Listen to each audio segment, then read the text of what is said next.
Sawa, na shukuru kuwa nanyi watangazaji habari muda kama na huu.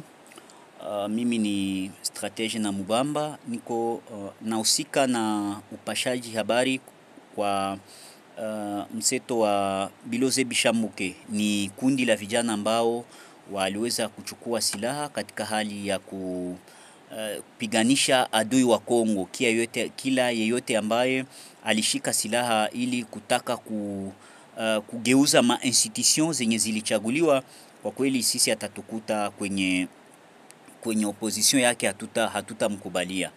Tunachukua fursa hii watangazaji habari ili kuwajuza kuhusu hali ambayo inapitikana kwa sasa kwenye nyanja za juu za tarafa la Uvira, Mwenga na Fizi, hususan kwenye kijiji cha Minembwe na kile cha Mikenge ambako Force d'autodefense Biloze Bishamuke na walie wake wakishirikiana na jeshi la taifa FARDC walianzisha mashambulizi ili kuweza kuwafieka maadui wa Kongo. Maadui wa Kongo kwenye maeneo hayo ni wale wa Twigwaneho wanaopiganisha jeshi la taifa na ambao waliweza kujiunga tayari na magaidi wa M23.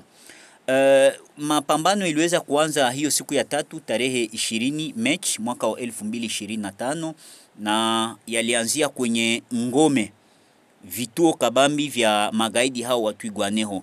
Vituo hivyo ni kama vile Kakangara, ni kama vile Muliza, ni kama vile Kakenge, ni kama vile Kawela, ni kama vile Kivumu, ni kama vile Natulongi, ni kama vile Kabingu, Kamimbi.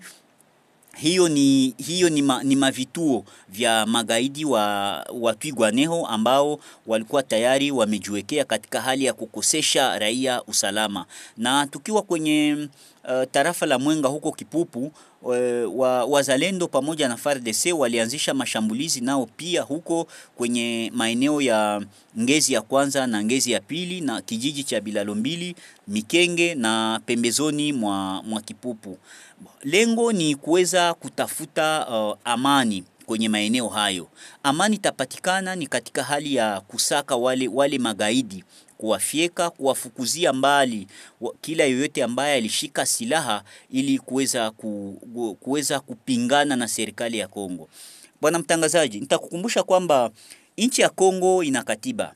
Kila yoyote ambaye anaona kama uongozi wa nchi haukumfurahisha hairuhusiwi kushika silaha, sababu kushika silaha kuna madhara mengi.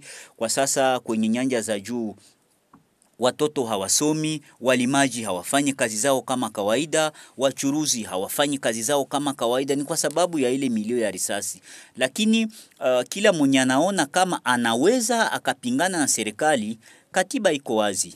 Katiba iko wazi, anasubiri uchaguzi uje naye atagombea kama makandideti wengine na ataondosha utawala wenye uko madarakani, lakini hapana kutumia silaha ili kwamba kugeuza serikali yenye iko. Silaha ina madhara mengi, inasababisha watu wengi kuyahama makazi yao, watu wengi kufa na mali ya raia inaporwa kiolela. Ndio tunakuwa tukisikia mara kwa mara inasemekana kwamba mapambano ambayo mnaendelea kuyafanya huko kwenye nyanja za juu inalenga kabila fulani. Hizo habari nyinyi mnasemaje upande wa Biloze Bishambuke?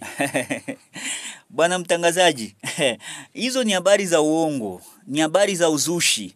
Unajua wale ambao wanasema hivyo ni wale wanaunga mkono magaidi, wale ambao wanaendelea kutoa pesa ili kuwapatia wale magaidi, wanawauzia chakula na katika kutafuta kugeuza serikali kupitia silaha. Ndio wanasema kama mashambulizi ya FABB na ya serikali na ya jeshi la Kongo yanalenga kabila fulani.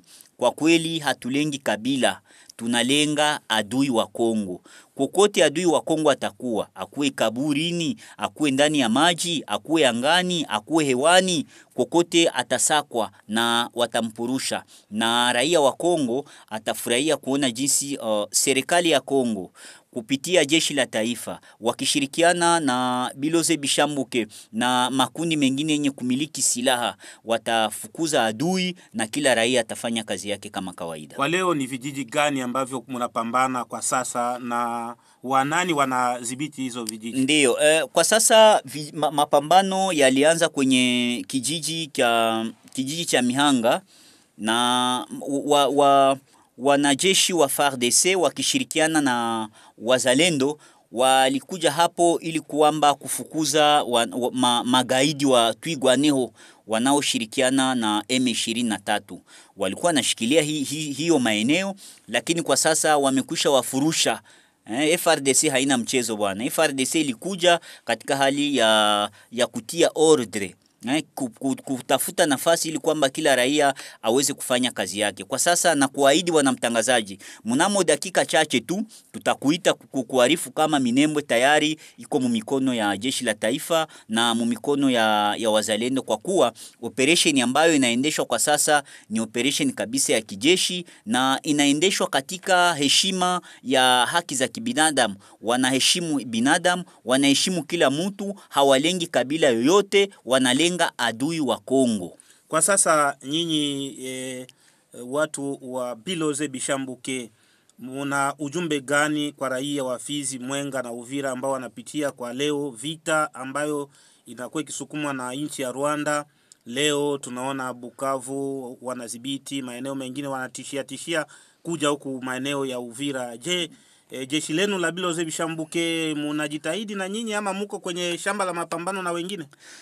Bwana mtangazaji, nitakueleza kwamba Biloze Bishambuke iliundwa kikatiba katika hali ya kusaidia serikali ya Kongo kuweza kudhibiti maeneo yote na kupingana na wale ambao walikuwa na nia ya kutaka kugawa nchi ya Jamhuri ya Kidemokrasia ya Kongo. Kwa sasa Biloze Bishambuke haiko tu mho plateau ya tarafa la Fizi, wanapatikana pia hapo Nyangezi, Katogota, Kaziba, wanachangamana na wazalendo wengine katika hali ya kusaka ule adui ambaye anajinua, ambaye anataka kugawa nchi ya Jamhuri ya Kidemokrasia ya Kongo.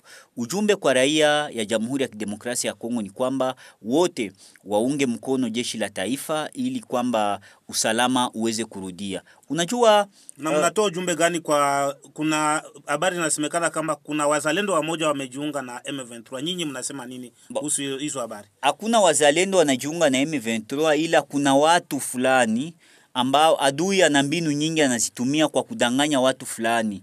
Kuna watu fulani ambao wanadanganyika kisha wanajiunga na M23, lakini ule ambayo unadhani ni mzalendo ni mtu mmoja alijiunga na M23, kisha kundi ambalo alikuwa analiongoza watu wote walikimbia wakakuja kwenye serikali, wakajiunga na wazalendo wengine wenye wangali na nia ya kupambana kwa ajili ya Kongo, kwa ajili ya kuleta amani mashariki mwa Jamhuri ya Kidemokrasia ya Kongo. Wale wenye wangali na nia ya kupiga Rwanda ili kwamba uvamizi ambao tunawisi sasa uweze kukoma. Tunakushukuru. Asante.